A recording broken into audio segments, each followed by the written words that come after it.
नमस्कार। इस विशाल जन समुदाय को देखकर शशि थरूर जी को हिंदी की ताकत का एहसास हो रहा होगा।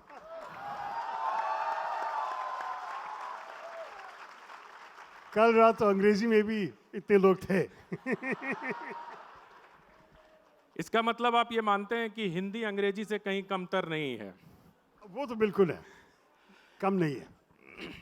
आज हम शशि थरूर जी से अभी जिस किताब का विमोचन हुआ, अंधकार काल भारत में ब्रिटिश साम्राज्य, वाणी प्रकाशन से प्रकाशित है, उस पर बात करेंगे। और हमारे साथ सौरभ द्विवेदी जी हैं, इन्होंने किताब को पूरा पढ़ा है और और इनका दावा है कि शशि थरूर की अन्य किताबों को इन्होंने अंग्रेजी में पढ़ा है, तो वो हिंदी में हमें बताएंगे इस बारे में। थरूर जी, पहला सवाल मेरे दिमाग में ये आता है, मैं पहले भी आपसे पूछ चुका हूं, हिंदी का विरोध क्यों करते हैं आप? हिंदी का विरोध क्यों करूं यार? मैंने सिर्फ लोकसभा में ये कहा कि जब सुषमा जी ने उठ के बताया कि वो 400 करोड़ तक खर्च करने के लिए तैयार है कि हिंदी को लेके यूनाइटेड नेशंस में एक ऑफिशियल भाषा के रूप में वहाँ इंक्लूड कर दें, तो मैंने सिर्फ ये जवाब दिया कि इसकी क्या ज़रूरत है। अब तक यूएन तो अभी 70 साल से ज़्यादा 72 साल चल रहा है और वहाँ तो हिंदी ऑफिशियल भाषा तो है ही नहीं। और मैंने पूछा, इससे भारत को क्या कठिनाई महसूस हो गया, क्या दिक्कतें हैं आगे? जब वाजपेयी जी या मोदी जी या सुषमा जी वहाँ जाके हिंदी में भाषण देना चाहा तो दे सके, और कोई भारतीय डिप्लोमेट राजनेता जो है आके वे अनुवाद किए और उनके अंग्रेजी से दूसरे भाषाओं में ट्रांसलेशन हो गया। मतलब भारत का कोई नुकसान नहीं हुआ अब तक। दूसरी बात यह है कि अगर आप यूनाइटेड नेशंस में जाके भाषण देना चाहते हैं, क्यों देना चाहते हैं? लोगों को आपके सोच को समझाने के लिए। अगर आप हिंदी में बोलेंगे तो कौन समझेंगे? मतलब आपकी कम्युनिकेशन टेलीविजन के माध्यम से यहाँ भारतीय आपके वोटर्स की तरफ है, अब वहाँ जाके कोई पर्सुएशन करने की कोशिश में नहीं है। और तीसरी बात यह भी है कि अंत में आप ये भी भूल जाते हो कि भारत एक बहुभाषी देश है। हमारे देश में आजकल हमारे संविधान के अनुसार कोई एक राष्ट्रभाषा नहीं है भारत में। हिंदी शायद सबसे ज़्यादा जाना हुआ भाषा है, और आजकल बॉलीवुड की पॉपुलैरिटी की वजह से दक्षिण भारत में भी ज़रा सा हिंदी समझा जाता है। ये बहुत अच्छी बात है, लेकिन ये कभी नहीं कह सकता कि सारे भारतवासी की भाषा हिंदी है। ये सच नहीं है। अगर आप चाहते हैं कि एक दिन एक प्रणब मुखर्जी या एक पी चिदम्बरम जाके भारत के लिए यूनाइटेड नेशंस में बात की है, तो आपके 400 करोड़ के खर्च से क्या फ़ायदा? क्योंकि वो लोग तो हिंदी में भाषण दे नहीं सकेंगे। तो इसलिए मैं कह रहा था कि देखिए, आप हिंदी को बिल्कुल पसंद कीजिएगा, कोई प्रॉब्लम नहीं। लोकसभा में हम लोग आपको हिंदी में सुनेंगे, लेकिन यूनाइटेड नेशन में मत। आप इतनी अच्छी हिंदी बोलते हैं, इतनी अच्छी हिंदी अभी आप बोल रहे हैं। मैंने तो पिछली बार भी आपसे कहा था कि आप लोकसभा में हिंदी ही बोला करिए जब हिंदी का विरोध करिए तो, लेकिन नहीं। और इनके दोस्त तो शशि थरूर के दोस्त तो ये भी कहते हैं कि इनको इसलिए भी ज्यादा हिंदी में बोलना चाहिए क्योंकि इस देश में प्रधानमंत्री बनने के लिए या किसी बड़े पद पर पहुंचने के लिए हिंदी बोलना बहुत जरूरी है। के कामराज इसीलिए पीएम नहीं बने थे। नहीं, ऐसे कारण दे दोगे तो मैं बिल्कुल अंग्रेजी में ही जवाब दे दूंगा। नहीं, लेकिन अभी आपने एक गंभीर सवाल आपसे कर रहा हूं। आपने कहा कि हिंदी देश की राष्ट्रभाषा नहीं है। ठीक है, ये बिल्कुल ठीक कहा आपने, लेकिन इसकी कुछ ऐतिहासिक वजहें रही हैं। आपको मैं याद दिलाऊं, जब 12 दिसंबर 1949 को संविधान सभा में भाषा पर 3 दिन की बहस हुई थी, 12, 13, 14 सितंबर 1949, और संविधान सभा ने 83 के मुकाबले 81 सदस्यों के बहुमत से ये फैसला किया था कि हिंदी को इस देश की भाषा होनी चाहिए, जबकि गांधी जी इसके विरोध में थे। उसके बाद नेहरू जी को ये कहना पड़ा कि हिंदी की जगह हिंदुस्तानी या अंग्रेजी उसको किया जाए। फिर वो एक लंबा दौर 1965 तक चला, 63 में राष्ट्रपति ने एक अध्यादेश जारी किया। तो क्या आपको नहीं लगता है कि हिंदी को संविधान सभा की भावनाओं के खिलाफ जाकर पूर्व की कांग्रेस सरकार ने राष्ट्रभाषा नहीं बनने दिया? देखिए, अगर आप भारत की एकता आपके लिए महत्वपूर्ण है, भारत को एक रखना चाहते हैं आप, तो आप ये भी सोचिए कि हमारे देश में कैसे ये हो सकता है कि एक भाषा है जिससे शुक्ला या शर्मा को बहुत सुविधा रहे और सुब्रमण्यम और रेड्डी को दिक्कत आए। ऐसे ये कैसे हो सकता है? कैसे हो सकता है? अगर आप अंग्रेजी बोले तो मुखर्जी या रस्तोगी दोनों को एक ही वजह से, मतलब ये विदेशी भाषा है, शायद स्कूल में पढ़ा होगा, शायद कॉलेज में पढ़ सकते हैं, बोल सकते हैं, दोनों को एक ही इक्वल डिसएडवांटेज है। लेकिन अगर आप हिंदी को एक नंबर स्थान दे दिए तो सिर्फ 50 या 55% लोगों को एक डिसएडवांटेज हो जाएगा और बाकी सब जो जन्म से घर में ही हिंदी बोल रहे हैं उनके लिए तो बहुत सुविधा है, तो देश उनका बन गया और बाकी सब लोग क्या कहेंगे? आप क्या भारत की विभिन्नता को आप मानने के लिए तैयार हैं? आप क्या चाहते हैं कि भारत एक रहे या आप भारत को डिवाइड करना चाहते हैं? ये मेरा प्रश्न। हम तो भारत की एकता के अंतिम समय तक, अंतिम क्षण तक जीवन के पक्षधर हैं। मेरा सवाल सिर्फ इतना था कि क्या ये बात संविधान सभा के विद्वान सदस्यों को समझ में नहीं आ रही थी जब उन्होंने ये फैसला लिया था कि हिंदी को देश की कामकाज की भाषा बनानी चाहिए? आपने खुद बताया कि नेचुरली दो किस्म के राय थे और एक बहुत बहुत छोटे बहुमत से इस विषय के ऊपर चर्चा हो गया, डिसीजन ले गया, निश्चित हो गया था कि दो भाषा ऑफिशियल रहने से, मतलब दो वर्किंग लैंग्वेजेस रहने से, अंग्रेजी और हिंदी, सब लोग खुश हो जाएंगे और एक ऐसे भविष्य में एक दिन शायद अच्छा होगा कि हिंदी भाषा पूरे देश की जानकारी। लेकिन आप ये भी पता है कि कुछ साल बाद, मतलब 15 साल के अंदर हमारे दक्षिण भारत में रायट्स भी हुए थे हिंदी के खिलाफ, लोगों के जीवन का नष्ट हुआ था और अंत में सरकार ने और लोकसभा ने एक 3 लैंग्वेज फॉर्मूला जो कहा जाता है, सुनिए, 3 भाषा की फॉर्मूला, जहाँ से दक्षिण भारत में हाँ हिंदी सिखाई जाएगी और हिंदी बोलने वाले प्रदेशों में आप एक दक्षिण भारत या कहीं और के एक भाषा भी सीख लेंगे। क्या यहाँ राजस्थान में कोई तमिल सीखता है, स्कूल में पढ़ते हैं? यही प्रॉब्लम है ना कि अगर उत्तर भारत में ये 3 लैंग्वेज फॉर्मूला। सौरभ, आपके पास सौरभ से एक सवाल पूछूंगा, किताब की तरफ लौटते हैं, लेकिन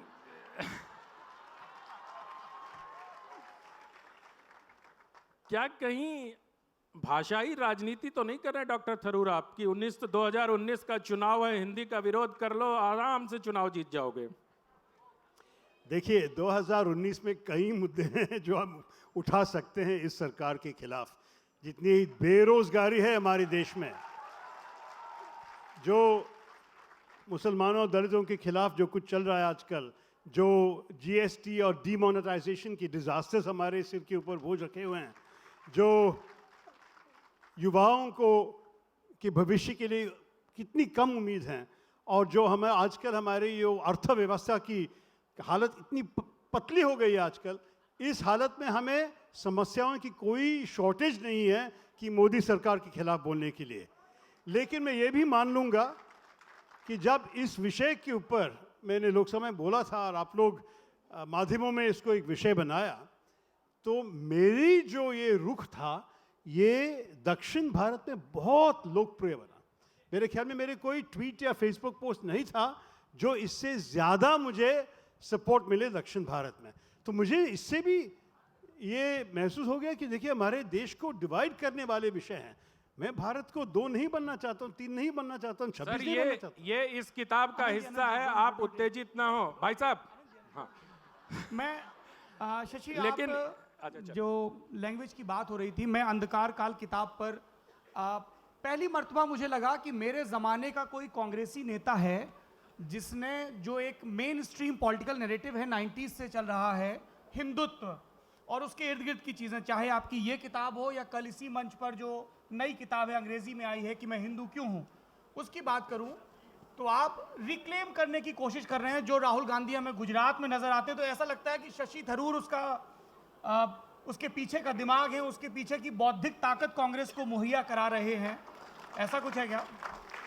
देखिए, बात यह है कि हम क्यों ऐसे मतलब बीजेपी लोगों को बोलने दूं कि सिर्फ वो है देश प्रेमी और सिर्फ वो है असली अच्छे हिंदू, क्योंकि हमारे देश में ऐसी कोई राजनीतिक पार्टी को ऐसे मोनोपोली नहीं देना चाहिए कि सिर्फ उनके इंटरप्रिटेशन चलना चाहिए इस देश में। हम लोग भी मतलब राष्ट्रीय आंदोलन तो कांग्रेस ने ही मनाया था, और राष्ट्रीय आंदोलन, ये स्वतंत्र संघर्ष जो हमने किए, उनके लोग ज़्यादातर से हमारे पार्टी के अंदर है और हमारे सोच में वो लोग इस देश को आगे बढ़ाने की कोशिश किए। तो हम क्यों एक्सेप्ट करें कि सिर्फ बीजेपी देश प्रेमी है? कि अगर आप राष्ट्र प्रेमी के बारे में बोल रहे हैं कि सिर्फ ये नेशनल एंटी नेशनल जो होते हैं सिर्फ सरकार तय करेंगे, बीजेपी की पार्टी तय करेंगे, हम बिल्कुल मानने के लिए तैयार नहीं हैं। आप तो इस किताब तो नेशनलिज्म के बारे में है, और हमने जो ब्रिटिश के खिलाफ लिखा है इसमें कुछ नहीं है जो एक कांग्रेसी इसको रिजेक्ट करना चाहिए। मतलब इसमें सब कुछ जो कुछ लिखा है ये सब हमारे classic nationalist point of view है, जो मेरे ख्याल में कांग्रेस, बीजेपी, सारे पार्टीज मान सकते हैं। वाई एम हिंदू जो अलग अभी नई किताब निकले, उसके हिंदी आने में कुछ महीने तो लगेंगे अनुवाद करने के लिए, लेकिन उस किताब में मैं सिर्फ ये बताता हूँ मैं भी हिंदू हूँ। बचपन से मैं इसके बारे में कोई सोच है जो मैं आप लोगों को दिखाना चाहता हूँ कि क्या क्या पोजीशन ले रहा हूँ मैं आप लोगों के सामने। और मेरी जो हिंदुइज्म है ये सावरकर, गोलवलकर, दीनदयाल उपाध्याय के हिंदुत्व नहीं है। और क्यों नहीं है, मैं विवेकानंद के शब्दों को कोट करके बताता हूँ कि मेरी कन्विक्शंस क्या है, मेरे जो प्रिंसिपल्स है, ये सब क्या है, और उनके तरफ से उनकी ही शब्दों में सावरकर, गोलवलकर, दीनदयाल उपाध्याय के कोटेशंस देके मैं बताता हूँ कि उनकी सोच क्या है। तो आप चुन लीजिए, लेकिन मेरे ख्याल में अगर आप हिंदू टेक्स्ट पढ़ के देखेंगे कि हमारे ये धर्म में क्या क्या प्रिंसिपल्स है, क्या क्या विषय हैं, तो मेरे ख्याल में हिंदुत्व हिंदुइज्म नहीं है। शशि, पहली बार ऐसा हुआ इस किताब की वजह से कि भारतीय जनता पार्टी के नेताओं ने और आपके प्रिय मित्र नरेंद्र मोदी ने आपकी जी भर के सार्वजनिक मंचों पर तारीफ की। क्या आप हिंट कर रहे हैं कि केरल के मुख्यमंत्री उम्मीदवार होंगे अगले चुनाव में डॉक्टर थरूर? ये अपनी नई किताब में दीनदयाल उपाध्याय के खिलाफ एक पूरा चैप्टर लिख चुके हैं, तो उसकी संभावनाएं बंद हो चुकी हैं लगभग। किताब लिखने से अगर ये होता तो आज एमजे अकबर साहब केंद्रीय मंत्री नहीं होते। अकबर तो अलग आदमी है, अब मैं अलग हूँ। मैं सिर्फ ये कहूँगा कि मैं असंतुष्ट नहीं हूँ मेरे पार्टी से या मेरी जीवन से कि मैं कुछ नए नए पोजीशंस और जगह ढूंढ रहा हूँ, जैसे आप लोग सजेस्ट करें। आप लोग तो मुझे ट्रांसफर और प्रमोशन देना दे। Talk about those reactions. Prakash Javadekar ने जो इस किताब के बारे में बोला, नरेंद्र मोदी ने बोला, सुमित्रा महाजन ने बोला, वो बताएं। इस किताब में मेरे ख्याल में कुछ नहीं है जो बीजेपी डिसएग्री कर सकते हैं। मतलब हमने जो दिखाया कि ब्रिटिश ने 200 साल से हमारे देश में क्या क्या अन्याय किए हैं और कैसे किए हैं, ये सारे डिटेल्स मेरे ख्याल में बीजेपी को मानने में कोई दिक्कत नहीं है। फ़र्क सिर्फ ये है कि वो लोग कहते हैं देखिए ये लोग बुरे थे और मुसलमान उसके पहले ज़्यादा बुरा था, और मैं कहता हूँ कि ये सच नहीं थे, क्योंकि 1700 में भारत जो 27% ग्लोबल जीडीपी के अकाउंट हमारे थे, और 1800 में भी 23% ग्लोबल जीडीपी हमारे थे। तो नेचुरली अमीर देश था, ज़्यादा गरीबी नहीं थी।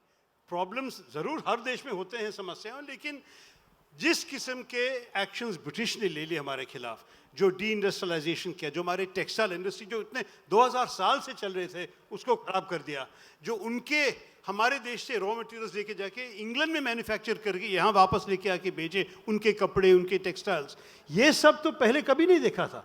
तो मेरे ख्याल में बहुत बड़ा फ़र्क है, क्योंकि ब्रिटिश ने हमारे देश में आके लूट शब्द को उनके डिक्शनरी में ले लिए, उनके शब्दकोश में, और लूट की आदत भी वो लोग यहाँ अच्छी तरह दिखा दिए। दे स्टोल। आप लंदन जाके देखिए, शहर में म्यूजियम से भरे हुए शहर हैं, और सारे एक एक म्यूजियम एक चोर बाजार है। उसके अंदर कुछ नहीं है जो किसी और से चोरी करके नहीं ले आए। तो मैं सिर्फ ये कहना चाहता था कि अलग है, जब बीजेपी कहते हैं मुसलमान और मुगल्स इतने ऐसे थे, मैंने कहा तो वो लोग हिंदुस्तान में रहे, हिंदुस्तानी औरतों से शादी की, और यहाँ अगर लूट भी किया, वो लूट को खर्च किया भारत में ही। जो जितने भी बिल्डिंग्स बनाए, जितने भी पैलेसेस बनाए, भारतीय कारीगर, भारतीय आर्टिसंस, ज्वेलर्स, स्कल्प्टर्स, पेंटर्स, सारे हमारे लोग ही थे। तो मेरे ख्याल में बहुत बड़ा फ़र्क है between the British and the Muslim rulers. तो ये जो बीजेपी और मेरे अंतर में यही फ़र्क है कि मैं 200 साल पे रुक जाता हूँ कि 200 साल के फॉरेन रूल, और वो लोग कहते हैं नहीं 1200 साल के थे। मेरे ख्याल में नहीं। लेकिन बीजेपी ने इतना तो आपको उकसा ही दिया कि आपको हिंदुत्व पर लिखना पड़ गया। 15 किताब पहले आपने कुछ नहीं लिखा। मतलब उनका नारा बहुत दिनों से कहा जाता था, गर्व से कहो हम हिंदू हैं, लेकिन शशि थरूर को 14 किताब के बाद ये बात समझ में आई क्या कि हिंदू के बारे में बोलना चाहिए? ये सही नहीं है। नहीं जी, मैं आनंद जी को बहुत बहुत आदर करता हूँ, लेकिन वो बिल्कुल नहीं पढ़ा है मेरे India from midnight to the millennium, जिसमें इस विषय के ऊपर मैंने सिर्फ शायद 20-25 पेज लिखा है, लेकिन इस विषय को मैं लेकर मैंने मेरे हिंदुज़म के बारे में लिखा। मैंने सिर्फ सोचा कि इस बार की पूरी किताब कर दूं काफ़ी डिटेल में, जिसमें हिंदुत्व के बारे में भी ज़रा सा लोगों को जानकारी दे दूं। लेकिन ये नहीं है कि मेरे पुरानी किताबों में, मेरे पूर्व किताबों में ये आइडियाज़ नहीं थे। India from midnight to the millennium है। कई लोग यहाँ होंगे जो मेरे नॉवल रायट पढ़े होंगे। रायट तो बिल्कुल इस विषय के ऊपर, हिंदू मुस्लिम रायट की बारे में एक नॉवल लिखा हुआ है, कहानी है, लेकिन मेरे सोच तो इस कहानी से काफ़ी क्लियरली बताया जाता है। अच्छी बात यह है सर कि मैं स्वीकार करता हूं मैंने नहीं पढ़ा। अब हिंदी में आने लगी किताबें, और वाणी प्रकाशन से मुझे उम्मीद है कि आपकी 15 किताबों का हिंदी में अनुवाद। बिल्कुल मैं तो एंडोर्स कर रहा हूँ। वाणी प्रकाशन तो खड़ी है वहाँ। अंधकार काल में ये माना जाता है कि जो डेमोक्रेसी है ये वेस्ट की देन है। ये जो पॉलिटिकल यूनिटी या राजनीतिक एकता की बात करते हैं, आपने विस्तार पूर्वक अपनी इस किताब में इन दोनों अवधारणा को खारिज किया। बिल्कुल, मैंने इसको निषेध किया क्योंकि आप जानते हैं कि ऋग्वेद से भारतवर्ष का जो आइडिया, ये आइडिया ऑफ इंडिया जो हम कहते हैं, ये आइडिया ऑफ ब्रिटेन से बहुत पुराना है। मतलब 3000 साल से पहले जब भारतवर्ष के बारे में लिखा जाता है कि हिमालय और समुद्र के बीच में जो ये भूगोल है, ये हमारा देश है, हमारा भारत है। और मैं ये भी कहूँगा कि जो हमारे देश में पॉलिटिकल यूनिटी के बारे में बोलने की कोशिश करें, ये तो ब्रिटिश से नहीं शुरू हुआ। आप देखिए 2400 साल पहले चंद्रगुप्त मौर्य ने क्या कोशिश किया कि ये जो भूभाग है भारत का, उसको एक करने के लिए उनके शासन के नीचे करने का कोशिश किया। 300 साल पहले औरंगजेब ने भी यही कोशिश किया। तो बीच में सारे शासक जो थे हमारे देश में, उनके यही संकल्प था कि भारत एक बने, लेकिन उस ज़माने के कम्युनिकेशंस के लिमिटेशंस पे, मिलिट्री पावर के लिमिटेशंस की वजह से उनको ये नहीं कर पाया। ब्रिटिश ने जो किया, मेरे ख्याल में अगर ब्रिटिश नहीं किया तो कोई और, शायद मराठा आके किए होंगे, कोई और जो 18वां या 19वां शताब्दी में उनके पास मिलिट्री ताकत हो, वो तो भारत को ही किया होगा, क्योंकि सब लोग यही कोशिश में थे। पर आपने अपनी किताब में एक दिलचस्प चीज जो इसमें भी है और अगली किताब में भी है कि पवित्रता की अवधारणा के इर्द गिर्द भारत को एक करने की कोशिश आप आदि शंकराचार्य का बार बार जिक्र करते हैं। आपको लगता है कि रिलीजन एक बड़ी यूनिफाइंग फोर्स है, और रिलीजन बहुत ही संकुचित, बहुत ही लिमिटेड सेंस में नहीं, बहुत ही व्यापक सेंस में? व्यापक सेंस में। और ये सही बात है कि जो ये पवित्रता जो आप कहते हैं, एक्चुअली हार्वर्ड के एक अमेरिकन स्कॉलर ने लिखा है the secret geography of India, इस भूभाग की पवित्रता। लेकिन ये जो सीक्रेट ज्योग्राफी है, ये सिर्फ हिंदुओं का नहीं। मैं कहूँगा, मैं तो आदि शंकरा के प्रदेश से हूँ, और वो तो केरल से शुरू करके कश्मीर तक पहुँचा, उत्तर भारत में, वो पूर्व और पश्चिम में गुजरात और असम तक पहुँच के। नेचुरली उनके जो संकल्प में थे तो भारत एक ही था, एक पवित्र देश था। लेकिन आप पूछे कि ये सिर्फ हिंदुओं का पवित्र देश है, ये बहुत इंटरेस्टिंग मुझे दिलचस्प लगा कि मौलाना अब्दुल कलाम आज़ाद ने लिखा है कि भारत के कोई भी कोने से मुसलमान जब हज करने लिए गए, जो अगर वो तमिलनाडु का एक तमिल था या खैबर का एक पठान, जब वो अरब देशों में पहुंचा, दुनिया के दूसरे मुसलमानों उसको एक किस्म के आदमी देखा, एक हिंद के रहने वाले। इस आइडिया दूसरों के मन में भी थे कि ये एक देश है, एक सिविलाइजेशन है और इनके लोग एक हैं। तो मेरे ख्याल में ये तो ब्रिटिश का देन थोड़ी है। सर, एक मैं जानता हूं कि महात्मा गांधी की आप बहुत इज्जत करते हैं, पूरा देश उनकी, पूरा राष्ट्र उनकी इज्जत करता है और बहुत सम्मान के साथ उनके बारे में बात होती है, लेकिन एक अच्छा लेखक वो होता है जो सम्मानित व्यक्ति के खिलाफ भी सवाल खड़े करने का साहस दिखा सके। ये साहस आपने अंधकार काल में दिखाया है और बहुत बेबाकी से आपने कहा है कि महात्मा गांधी के अहिंसा का जो सिद्धांत था वो ब्रिटिशर्स के खिलाफ ही चल सकता था। हिटलर, मुसोलिनी, कोई जनतंत्र, कोई लोकतंत्र के खिलाफ चल सकता जी, था, जी। जिनके और पास एक फ्री मीडिया थे, जो जिसको शर्म हो सकता था, राजनीतिक शर्म। क्योंकि अगर आप हिटलर के खिलाफ किए तो क्या होता? हिटलर का कोई प्रश्न नहीं। अगर अरे आप फास्टिंग करें, उपवास करें, चलिए मर जाइए, हमें क्या है। आप सोचिए, हमारे आजकल की दुनिया में, मैं एक्चुअली नेल्सन मंडेला जी से बात किए थे एक बार। उसने कहा है कि मैं महात्मा गांधी जी को बहुत इज्जत देता हूं, लेकिन उनकी जो टैक्टिक्स है वो ब्रिटिश के खिलाफ चले। ये अपार्थाइड साउथ अफ्रीका, जो सिर्फ गोरों के देश थे, आपको पता है कालों को कैसे ट्रीट किए वो लोग, जहां गांधीयन स्टाइल में स्टीव बिको ने कोशिश किया ब्लैक कॉन्शियसनेस बोल के मूवमेंट में, उसको क्या किया, उसको गिरफ्तार कर दिया और पुलिस हेडक्वार्टर्स के 8वां फ्लोर से उसको फेंक दिए।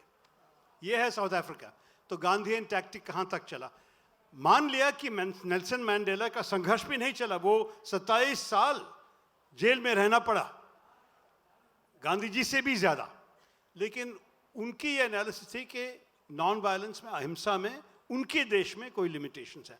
मैं सिर्फ ये कहूंगा कि बहुत बहुत विषय हैं और बहुत देश हैं जिसमें अहिंसा का प्रैक्टिस बहुत अच्छा होता है, बहुत फर्क भी ले आते हैं। मार्टिन लूथर किंग के उदाहरण आप लोग सुने। गांधी जी ने कभी नोबेल पीस प्राइज नहीं जीता, लेकिन करीब 6-7 गांधीयंस कई देशों में, Martin Luther King, Adolfo Perez Esquivel Argentina में, रिगोबर्तो मेंचू ग्वाटेमाला में, बहुत लोग हैं जो खोल के कहते हैं कि उनकी इंस्पिरेशन तो गांधी जी ही थे। तो गांधी जी के इंस्पिरेशन से आगे बढ़ के उनको नोबेल पीस प्राइज दे चुके हैं, गांधी जी को कभी नहीं। तो मैं ये नहीं कहूँगा कि गांधी जी के अहिंसा पूरी दुनिया में नहीं चले, बहुत देश में चले हैं। लेकिन आप सोचिए कि 26 नवंबर के आतंकवादियों के खिलाफ क्या कर सकते थे गांधी, जिनके मन में और दिल में कोई ना धर्म है ना शर्म है, उनके खिलाफ तो आपके मॉरल एग्जाम्पल से कोई भी इफेक्ट नहीं होता, कोई प्रभाव नहीं होता। आप भारत सरकार में मंत्री रहे, पूरक प्रश्न की महत्ता का आपको पता होगा। पूरक प्रश्न, कॉम्प्लीमेंट्री क्वेश्चन, तो कॉम्प्लीमेंट्री नहीं, सप्लीमेंट्री। सप्लीमेंट्री दोनों लोगों की क्लास चल रही है। तो इस जो आपने अभी गांधी जी के बारे में बोला है, एक पूरक प्रश्न उसमें ये उठता है कि क्या स्टालिन माओ के खिलाफ अहिंसा का अस्त्र इस्तेमाल किया जा सकता है, या स्टालिन और माओ को भी आप तानाशाह मानते हैं? नहीं, स्टालिन और माओ के खिलाफ बिल्कुल नहीं चलेगा। मेरे ख्याल में हिटलर जब जिंदा था, गांधी जी ने कहा था कि ये जूश लोगों को कि आप बिल्कुल बिना प्रोटेस्ट करके जाइए। तो जाने से क्या, अंत में क्या होगा? आपको गैस चेंबर ही मिल जाएगा। तो मेरे ख्याल में ये जो प्रिस्क्रिप्शन होता है, अहिंसा बहुत अच्छा चीज। मेरे ख्याल में हिंदू धर्म में सत्य और अहिंसा से ज्यादा, जैसे गांधी जी ने ही कहा था, उससे ज्यादा कुछ और नहीं है। लेकिन आपको अगर इस दुनिया में जीना है तो आपको कॉन्टेक्स्ट भी समझना चाहिए, आपका दुश्मन कौन है समझना चाहिए, और उनके खिलाफ किस किस्म के एक्शन इफेक्टिव होगा ये भी समझना चाहिए। मेरे ख्याल में गांधी जी ब्रिटिश साम्राज्य के खिलाफ फर्स्ट क्लास नेता था। जो उसने किया, मेरे ख्याल में ब्रिटिश लोग ही समझ पाए कि उनके साम्राज्य का कंटिन्यू करना बिल्कुल नामुमकिन था, क्योंकि पूरा दुनिया देख रहा था कि ये आदमी, ये जो बिल्कुल संत के जैसे यानी फकीर जैसे आदमी, जो खाना नहीं खा रहा था, जो कह रहा था कि ब्रिटिश शासक जो वाइसरॉय बैठे थे कि देखिए आपका साम्राज्य तो ये पाप कर रहे हैं। इस भाषा से शर्म आने के लिए ब्रिटिश लोग तैयार थे। उनकी फ्री प्रेस भी थे, लोग इंटरनेशनल पब्लिक ओपिनियन के बारे में सोचते थे, ये सब हुआ। लेकिन हिटलर, माओ, स्टालिन, इनके लिए तो ये प्रश्न भी नहीं। उनके कितने लोगों को मारा दिया लोग, एक और में तो कोई फर्क नहीं आता उनके मन में। शशि, आपकी इस किताब की पैदाइश का जो मौका है, आप एक लेक्चर देने गए थे और वहाँ पे और उसके बाद किताब में भी आपने एक बहुत दिलचस्प सी कंपनसेशन की थ्योरी दी है कि कैसे अंग्रेज़ हमें मुआवजा चुका सकते हैं इतने बरसों की बदइंतजामी के लिए, और कहाँ जाकर उन्हें माफ़ी मांगनी चाहिए। एक तो वो सवाल है। दूसरा, इस किताब पर कोहिनूर बना हुआ है और हिंदुस्तानी अभी भी जब तक कोहिनूर कब आएगा, कोहिनूर कब आएगा, कोहिनूर ना हुआ अच्छे दिन हो गए।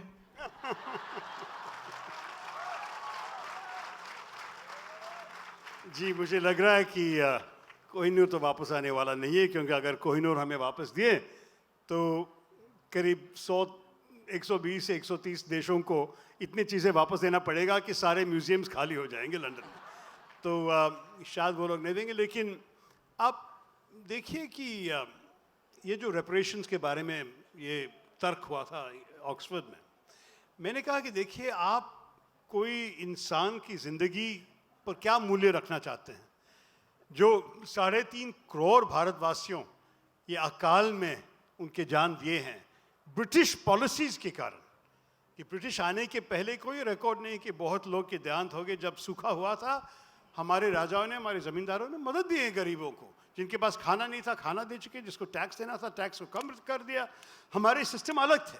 ब्रिटिश लोग आके कहें कि नहीं, टैक्स को कम नहीं कर देंगे, हम ज़्यादा टैक्स लेंगे, और यहाँ का जो अन्न है, जो गेहूँ है, हम लोग यहाँ से लेके लंदन भेजेंगे, क्योंकि हमें ज़रूरत है वहाँ। ये है laws of the market.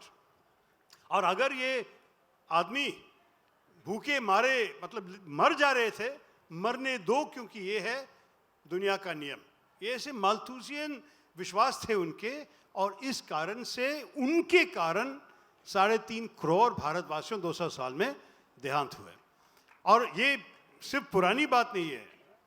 Second world war के समय पे विंस्टन चर्चिल ने जो डिसीजंस ले लिए बंगाल में, कि बंगाल में जब लोग रास्ते में गिरते जा रहे थे खाना नहीं मिलके, कि वहाँ के सारे फूड सप्लाईज को उसने यूरोप भेज रहा था, और किसी को खिलाने के लिए नहीं, सिर्फ बफर स्टॉक्स को बढ़ाने के लिए, कि एक दिन शायद हम ग्रीस और यूगोस्लाविया पे हमला करने वाले हैं जर्मन्स के खिलाफ, इसलिए वहाँ स्टॉक्स चाहिए, तो स्टॉक्स के लिए भेजे।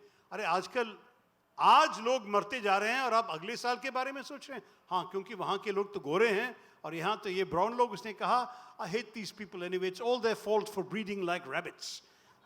तो इस एटीट्यूड से चर्चिल ने सब किया। ऑस्ट्रेलिया से जहाज आ रहे थे व्हीट के साथ, उसने बोला कि कलकत्ते में रुको, लेकिन यहाँ बिल्कुल अनलोड मत करो, ये बंगालियों को हम खाना नहीं देंगे। और उनके डिसीशंस देख के जब ब्रिटिश, कलकत्ते वाले ब्रिटिश ऑफिसर ने प्राइम मिनिस्टर को लिखा, देखिए लोग मरते जा रहे हैं, प्लीज़ अब दोबारा सोचिए। चर्चिल ने क्या जवाब लिखा फाइल पे? Why hasn't Gandhi died yet? Gandhi क्यों मरा नहीं अब तक? इस किस्म के नेताओं थे भी ब्रिटिश साइड पे। ये नहीं है कि सारे मतलब ईमानदार लोग थे।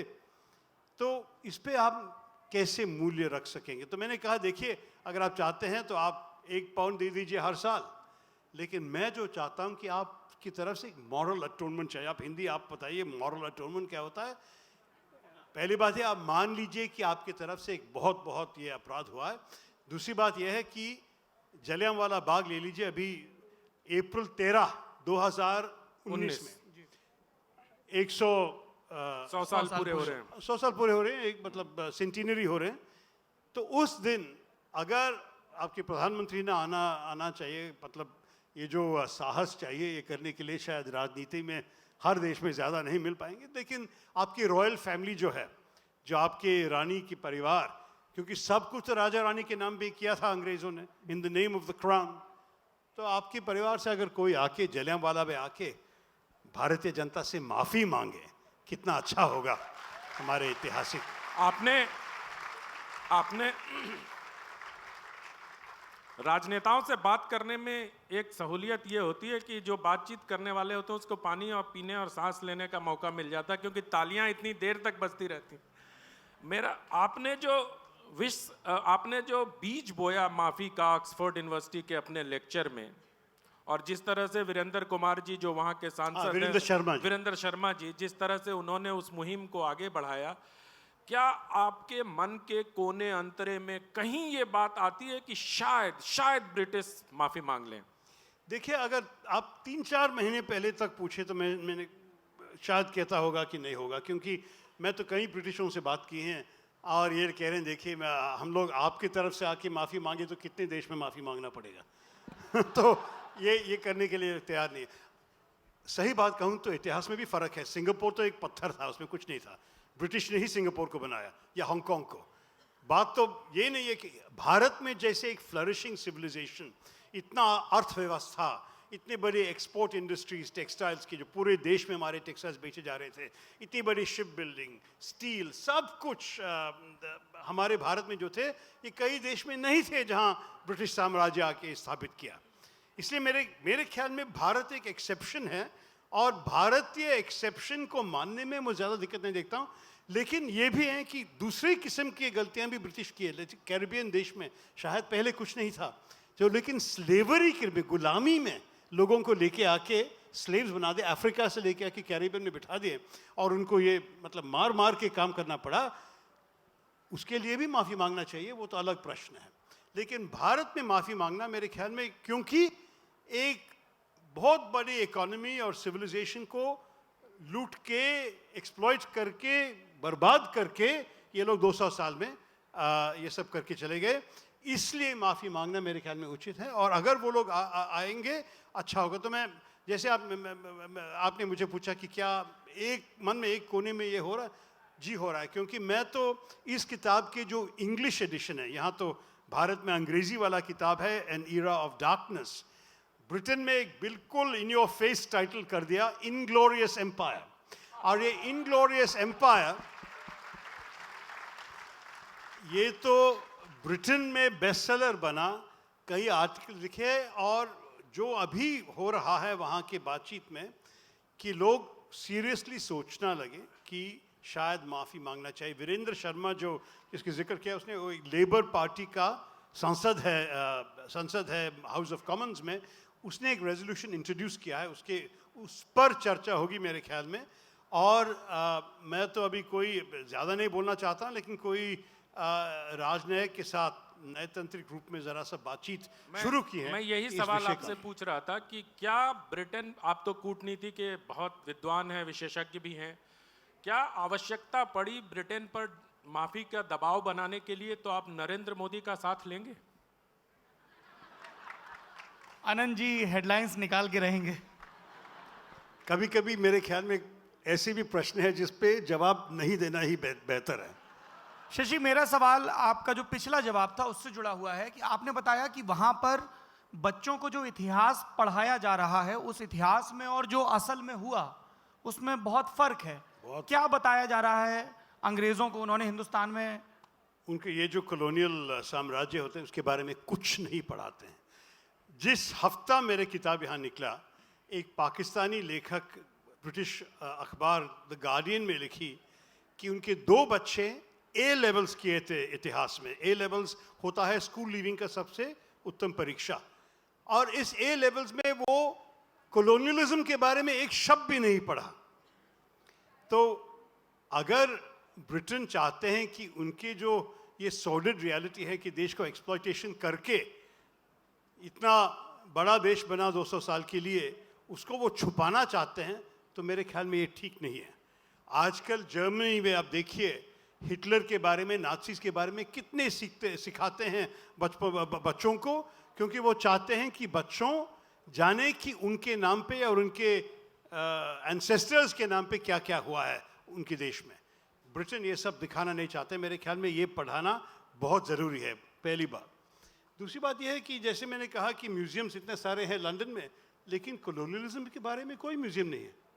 एक इंपीरियल वॉर म्यूज़ियम है, लेकिन ये वॉर म्यूज़ियम जो युद्ध के बारे में दिखाते हैं, लेकिन युद्ध में जो जिसके खिलाफ हमला किया, हमारे खिलाफ है, दूसरे के खिलाफ, उनके बारे में कुछ नहीं है। तो वो भी दिखाना चाहिए, वो भी अच्छा होगा मेरे ख्याल में।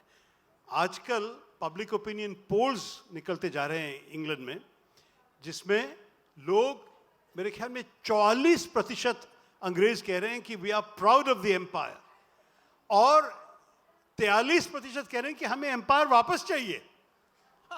तो आगे जब उनको जानकारी भी नहीं कि एम्पायर में क्या हुआ, ये साम्राज्य किस तरह के अन्याय लोगों में दुनिया में फैला, अगर वो ये नहीं जानते हैं तो नेचुरली ऐसे सोच भी करेंगे। जब उन्होंने वोट करके ब्रेक्सिट करके यूरोपियन यूनियन छोड़ने तय किया, कोई ब्रिटिश ऑफिशियल्स ये आइडिया सर्कुलेट करे, अरे यूरोप को जाने दो, हम क्रिएट करेंगे एम्पायर 2.0, साम्राज्य 2.0। मैं तो था वहाँ, मैंने कहा जब एम्पायर 1.0 इतनी बुरी आइडिया थी तो 2.0 की क्या चांस है, हम तो नहीं मानने वाले हैं आपके एम्पायर 2.0। तो ये सब मेरे ख्याल में ऐतिहासिक इग्नोरेंस के वजह से ये लोग जानना चाहिए। अच्छा ठीक है, एक बस समय बीतता चला जा रहा है और अब उनसे सवाल भी लेना है हमें। 2 सवाल लेंगे। एक बात थोड़ी हल्की फुल्की मैं पूछना चाहता हूं आपसे। आप फिर से हेडलाइन। अभी सौरभ जी ने कहा कि नरेंद्र मोदी जी आपके बड़े अच्छे मित्र हैं, तो आप लोग इतनी सेल्फी मैनेज कैसे कर लेते हैं? मुझे मौका नहीं मिला उनसे पूछने का, लेकिन आप मतलब मुझे अगर लगता है कि पद्म शंख 10-20 करोड़ सेल्फियां आपके साथ लोगों ने खिंचाई होंगी, मैनेज कैसे कर लेते? उसका आधा जयपुर में ही जी ये आप सवाल पूछिए। वो ने मोदी जी ने हमें सब सिखाया ना कि सेल्फी कैसे लेना है। मेरे ख्याल में आपने उनको ट्विटर सिखाया, उन्होंने आपको सेल्फी सिखाई शायद। Hi. So, Shashi sir, I have this moral dilemma. अगर आप हिंदी में सवाल हिंदी पूछेंगे की तो किताब बेहतर होगा। हिंदी में सत्य सवाल है। हिंदी का ठीक है। है, तो मेरे पास एक मॉरल डिलेमा है। अभी मैं स्टूडेंट हूँ और मेरे हिसाब से मुझे यूके जाके पढ़ना चाहिए और उनकी गवर्नमेंट को अपना पैसा देना चाहिए कि या वो मेरे मॉरल्स के अगेंस्ट होगा। समझ गए। क्या भारतीय छात्रों को ब्रिटेन में जाके फीस दे के पढ़ाई करनी चाहिए? लेकिन कुछ सालों से ब्रिटेन में स्कॉलरशिप्स बहुत कम है।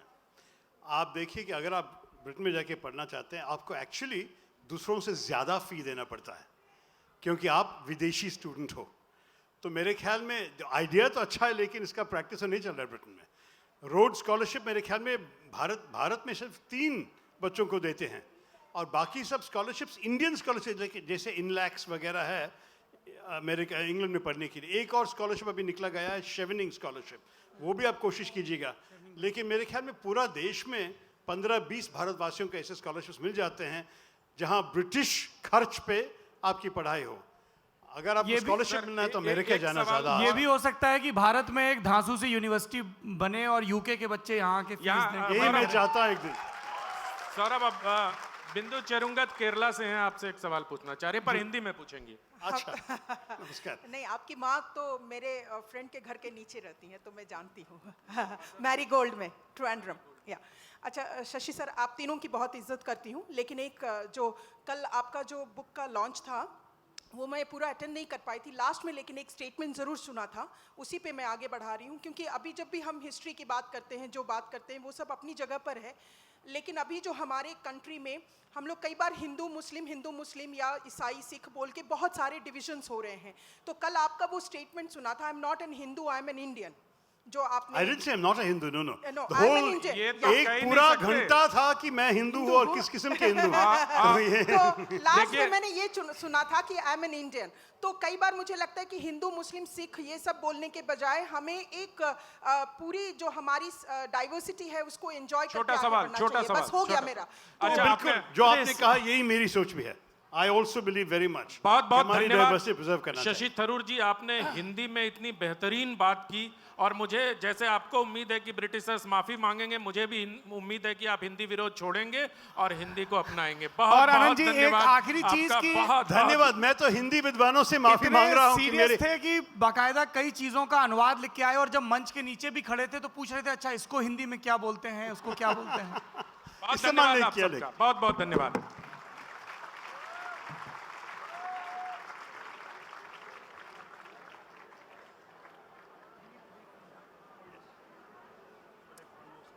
Thank you to Shashi Tharoor, Saurabh Dwivedi,